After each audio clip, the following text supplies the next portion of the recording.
kamu kan tokonya sebagai Karin, gue buka nih, tapi Karin siapa? Kita sedikit-sedikit aja bukanya. Ada nggak kesamaan between Karin and yourself, if you see as a character? Karena dia gigih orangnya, mungkin itu doang sih. Itu positifnya Karin tuh doang guys. Siapakah itu Karin? Kenapa dia baik negatifnya? Makanya nonton season 2.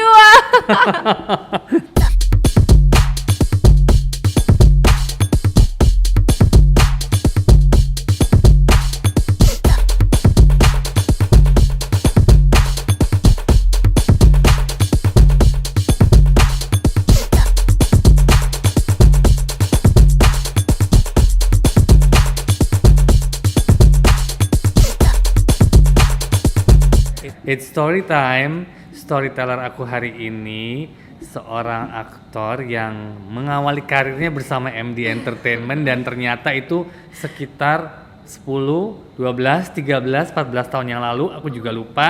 Dan sekarang, sampai sekarang masih tetap humble, masih tetap nice. Siapakah dia? Estelle Linden. Hai. Apa kabar? Baik, apa kabar? Finally you're back. Finally you're back. Jodohku ternyata. Tetap ke MD ya. Tetap ke MD. Estelle, kita ngobrol-ngobrol dari awal karir ya. Iya. Kamu ingat gak sih kapan pertama kamu mulai karir untuk di dunia entertain? Awalnya pas itu aku tinggal di Bali kan. Jadi apa lagi foto buat produk apa gitu ada di majalah. Terus MD kayak, "Hey, mau nggak coba ini?" Aku nggak tahu gimana cara actingnya. Nggak, kita bimbing deh, kita tahu gimana caranya. Oke, dicoba kan.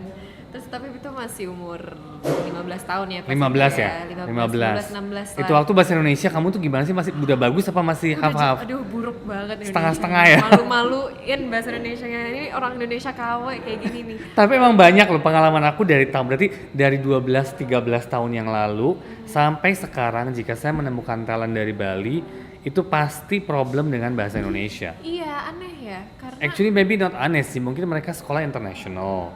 iya, Keturunan mereka juga exposure- Indo dengan exposure keluarga bahasa ya Indonesia. kan, jadi emang lebih bahasa daily life-nya lebih ke bahasa Inggris gitu kan. Mbak-mbak di rumah aja yang bantu bersihin rumah juga bahasa Inggris gitu. Jadi bingung mau bahasa Indonesia masih apa kan. Iya sih bener, tapi waktu kamu pertama karir masuk sinetron kan waktu itu kan, ada kesulitan nggak because of the language? Iya, banyak banget sih. Masa harus kursus Indonesia? Orang setengah Indonesia tinggal di Indonesia harus kursus bahasa Indonesia ya kan. Tapi pas itu masih sekolah kan, jadi ya untung lah sekarang Indonesia aku jadi lancar kan. Iya Udah sih, lancar belum? lumayan lancar kok, lancar. Kalau nggak lancar keterlaluan sih, Iya it's kan? been like ages, 14 tahun. Oh my god. Aku tuh nggak nyangka banget, aku kenal dia berarti waktu umur 14-15, which is like 10 years ago, ya kan? Dan kita sempet lose contact ya, Iya. bukan lose contact sih, lebih ke kamu sibuk dengan dunia Iya. kamu sendiri, aku tetap berada di MD, Iya. kita nggak pernah ketemu, tapi begitu Iya. ketemu, our relationship, our boundaries kayak tetap aja nyambung, Iya. tetap aja chemistry-nya terlalu ada gitu Still the kan. humble same Banget. Mr. Sanjay, I know. Kamu juga setelah syuting kemarin kamu sempat syuting berapa judul? Itu waktu stripping ya? Stripping kan di MD. Dan suddenly kamu break. Iya, Kamu harus kembali sekolah. Iya. Boleh sedikit cerita nggak? sekolah, kuliah, terus aku ngerasa juga apa ya, pengen sebenarnya pas itu nggak dibolehin yang lebih tepatnya, tapi dengan umur yang cukup akhirnya ya udahlah masuk lagi ke entertain gitu. Ya. Terus kamu langsung mulai dengan film karena itu waktu kan? Iya. Film. Apa perbedaan yang kamu rasakan dengan syuting sinetron dan film? Dari segi persiapan dan segala macam pasti. Tapi kalau suruh memilih, which one you choose? I think menurut aku sinetron was an experience banget sih karena banyak belajar dengan fast pace kan, Ya, semuanya cepet semuanya kan. cepat. Tapi di film tuh semua serba lebih diatur dengan benar-benar teliti gitu, secara production, karakter, semuanya benar-benar like kita sekarang kan benar-benar kayak very detail, semuanya lebih takes time. Jadi masih ada craft artnya tuh masih ada gitu. So I prefer film sih kalau ditanya, soalnya lebih bisa mendalami karakter gitu ya kan. Iya sih. Sekarang dengan dunia sekarang kan digital is very big ya gitu Iya. kan. Terus kita sekarang move on to web series. which is mungkin buat aktor juga itu mau menjadi peluang baru. Kan kita dulu cuma ada sinetron, FTV, film. Dan sekarang bergerak ke digital web series. Is this your first web series or? My second. Satu kemarin syuting tapi belum keluar. Oke. Yeah, Nah, that's my second. serunya lagi sekarang itu Estelle akan main di My Lecture My Husband season 2. Tapi sebelum kita masuk ke situ, pengalaman kamu dulu deh waktu kemarin sempat syuting film Sabar Ini Ujian. Iya. Ya kan? Sebelum aku shock loh, karena waktu itu kan kita bekerja sama dengan Umbara Pictures kan, Mas Anggi kan. So I didn't thought of you as one of the character karena kan emang lama hilang kan. Dan suddenly pas casting dari mereka gini Estelle gue yang oke, she's back, gue bilang gitu. I think I know her. Gue bilang bagus dong kalau dia mau kembali gitu. Itu gimana tuh pengalaman kamu pertama masuk ke Sabar Ini Ujian? Awalnya I was nervous ya, soalnya I was like, oh this is a big production. And I was like, okay let's do this. I wasn't expecting anything kan. Tapi akhirnya aku juga baca skripnya, and I really like the story karena dia lucu dan juga ternyata touching juga kan. Yeah, There's drama in it. betul. Dan plot twistnya lah, which I really like. I like combination of drama and comedy kan. Bisa bikin tawa menangis tuh kayaknya wah banget gitu kan. Wah banget betul. So I was very moved by the script. Jadi aku pikir, oh I think this is good. Akhirnya dapet, so it was nice. Terus itu pertama kali bekerja sama dengan Vino. Mas Anggi juga. Iya. Pertama kali.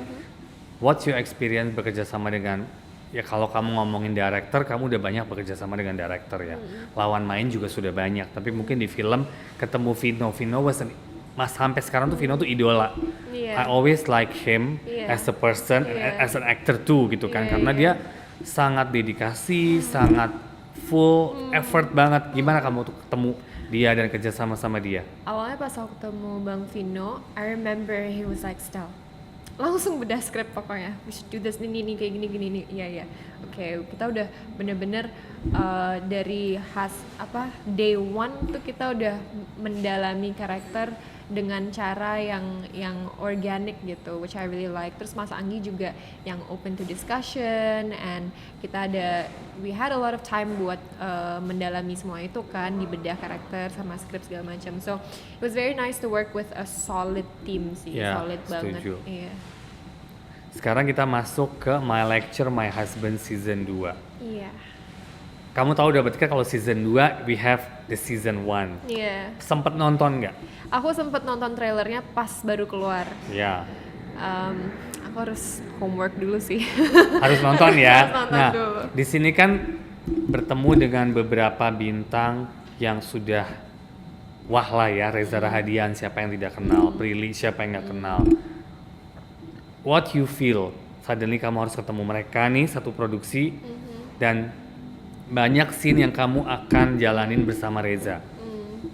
I think sebuah kayak it's pengalaman yang bagus sih buat aku, karena I feel like kalau kita lawan mainnya mendukung, I think otomatis acting kita juga tambah keren kan. So I think it will be very exciting for me to share a screen sama Reza dan Prilly dan juga pemain-pemain lain, karena udah ada history kan di season 1, solid history pasti kan, it was big right, Yeah, My Lecture it was My big. Husband. Betul, Yeah, betul. so if it was big berarti pas making in productionnya berarti they were solid. That's why it got big, karena energinya udah menyatu, Iya, positif betul, semua betul, kan. betul. Jadi resultnya sukses gitu. Betul. Jadi and then emang ya tadi pas kita reading pertama kali, hari ini reading pertama kali, I was like, oh emang solid, the energy is very good gitu. So I'm very excited to share a screen sama semuanya sih. Nervous tapi excited.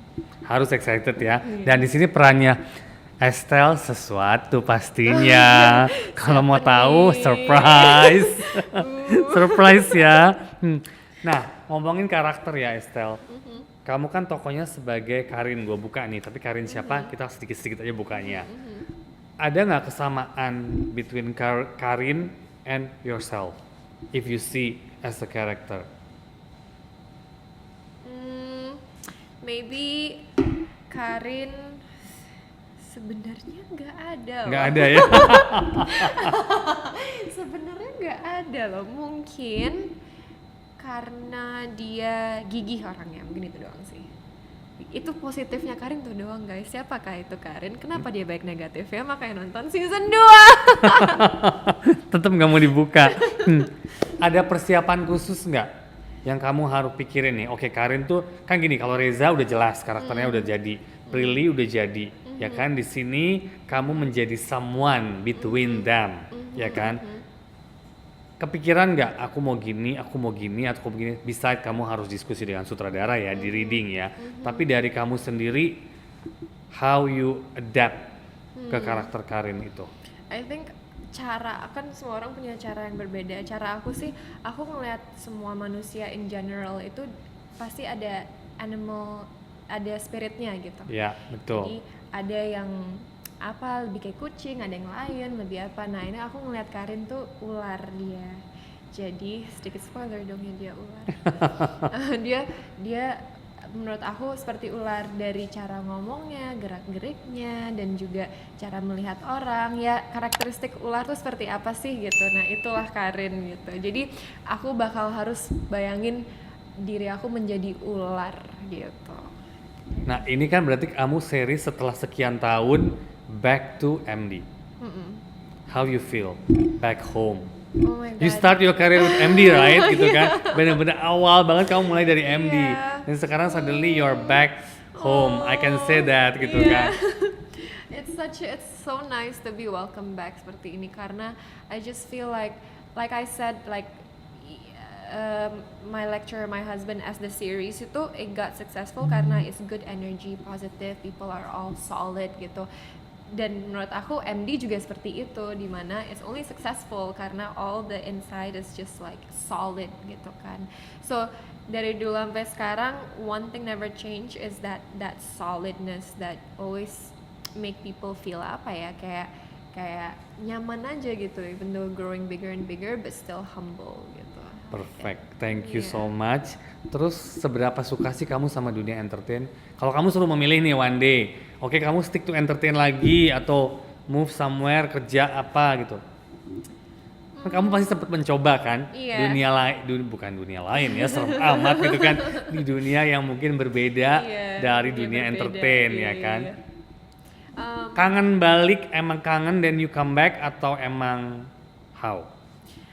Aku tuh jati dirinya tuh sebenarnya like I said, like aku kayak hampir hippie gitu ya. Kalau nggak suka pakai sendal, aku nggak pakai sendal deh. Aku mana-mana nggak suka pakai sendal, nggak suka sisiran, nggak suka.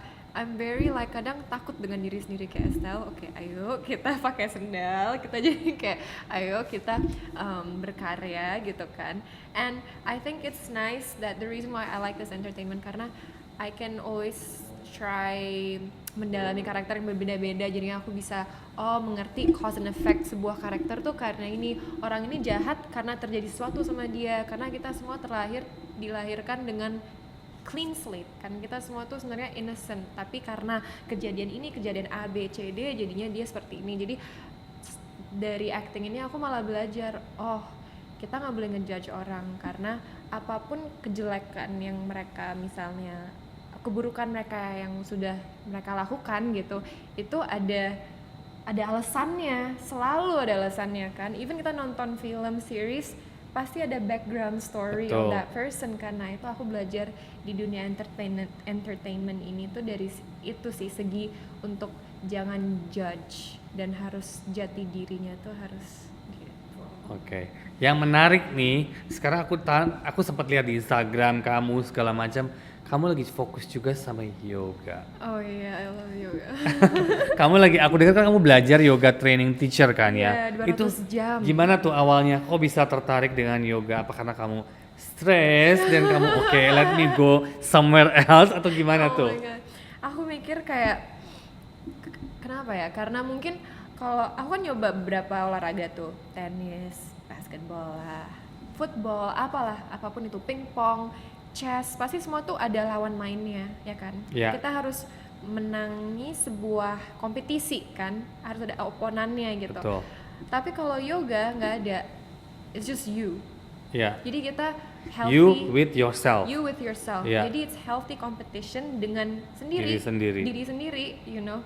So I like that competition karena kita nggak compare atau kita nggak analyze orang lain untuk cara attack-nya gimana, kan namanya it's sports, healthy competition. Betul. Tapi masih ada harus analyze that gitu. Whereas yoga, I just like that it's sendiri dan ya as you said, me, myself and I gitu. Yeah. So di situ aku juga belajar untuk lebih mendalami everything gitu dari segi mau external atau internal gitu. Tapi kepikiran untuk, aku juga suka yoga. Iya. I do yoga with teachers ya, tapi maksudnya tapi nggak kepikiran untuk ngambil yang tadi kamu cerita 200 jam. Ekstrim sih, maksudnya itu kan benar-benar teacher training. Are you planning to be a teacher atau kamu udah siap? Udah kelar dong 200 jamnya, dan aku bisa yoga sama kamu dong. Tapi emang kepikiran pengen jadi teacher yoga atau emang aku pengen ini untuk aku sendiri nih gitu loh? Untuk diri aku sendiri sih, untuk lebih apa ya, lebih bisa mengerti lebih in depth lagi apa itu yoga. Dan setelah aku pelajari yoga itu apa, sebenarnya aspek fisik yang kayak exercise-nya tuh only berapa persen, sebenarnya meditasinya yang penting kan.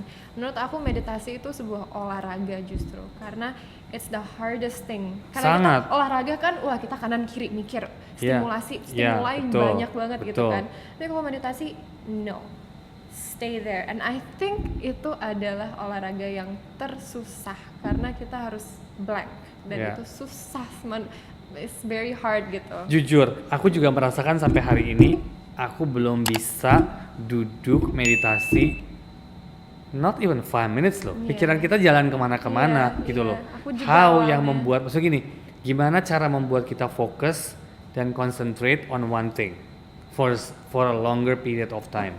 How you do it? Itu proses atau emang awalnya kamu juga fight with yourself pastinya kan? Proses Itu gimana?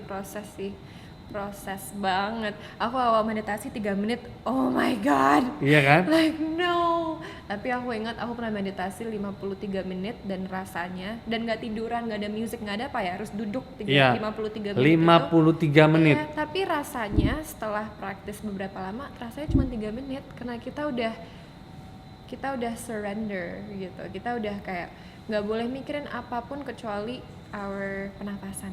Iya. Gitu. Oh, you just have, iya, aku ngerti sih. Iya, Kita harus you know bermain dengan lah, pernafasan. Tapi sampai sekarang aku masih nggak bisa loh. Sumpah aku juga awalnya susah banget sampai I was like, oh this is so hard. Tapi aku mikir I have to try sampai fail terus, try and fail. So that's why I think there's an art to meditation karena it's olahraga. It's very mental, good. Mental sport. Setuju banget. Sebetulnya emang aku setuju sih dengan pekerjaan kita seperti ini, stressful kita sebanyak ini. Dengan kita meditasi, yoga, it makes you more lebih kalem ya. Kita menjadi orang lebih kalem, lebih bisa menerima, lebih bisa let go maybe. Yeah, aku masih banyak harus belajar sih. Iya aku juga sih. One day kita harus yoga bareng. One day kita kayak gini sambil yoga. Oh guys. lucu. Jadi lucu. kita ngobrol sambil iya itu challenge-nya di situ kan. Tetap ngobrol, tapi tetap harus gerakannya harus bener. Iya kan? Itu challenge banget itu. Itu kocak sih. Kalau untuk pekerjaan ya Estelle ke depan, project-project kamu ke depan apa? Yang udah kamu ada atau emang kamu masih take it slowly one by one? I think I'm taking it slow one by one. Ntar ada syuting juga di Labuan Bajo, so that's exciting. Cuman sekarang lebih pengen apa ya? Karena it's the end of the year kan, so you just wanna take your time and just do more yoga, ya kan? Gila nggak believe ya udah mau akhir tahun lagi loh. Iya lo gila, Next kemana week sih? is October loh. Oktober gila, ulang tahun aku cepet itu aja. Oh my god. But it's always stay young, no problem. Yeah, no, it's here. It's all in your Yang- mind. yang- Setuju banget. Iya. Sedikit pesan-pesan dong untuk yang dengerin kita, maybe about your pengalaman or something. How to survive maybe, or how to be like you. Aduh, apa ya? Maybe it's just we never know kita journey-nya kemana kan? Iya, we just mengikhlaskan, we just let go and we follow, we try, we work our hardest and we just let it go gitu. Nah menurut aku ketika orang dengerin kata-kata kayak meditasi, pasti itu terintimidate banget karena oke susah banget itu, but trust me guys, please try meditasi. I swear it's so nice ya kan, it's very nice, and I believe kita bisa banyak belajar dari nggak mikirin apapun. Jadi kita kan banyak tuh belajar dari apalah, everything from people, from school, from experience, tapi menurut aku kita juga bisa banyak belajar dari meditasi, dimana kita just still nggak boleh mikirin apa-apa, dan disitulah kita menemukan sesuatu yang nice, dan itulah kita caranya untuk attract external things ke internal gitu tanpa harus usaha sekeras mungkin gitu ya. So I think it's nice that we have this conversation. It's very positive gitu, dan hopefully, and I like this concept, hopefully we just spreading positivity lah. Perfect, itu sih benar banget. Last question, dalam seminggu berapa kali kamu meditasi? Oh, aku usaha tiap hari sih, 10 menit doang tiap hari. Bagus banget 10 menit. Saya 2 menit aja mikir. So try to do it every day. Try 5 menit aja dulu. Even 3 menit udah just be easy with yourself.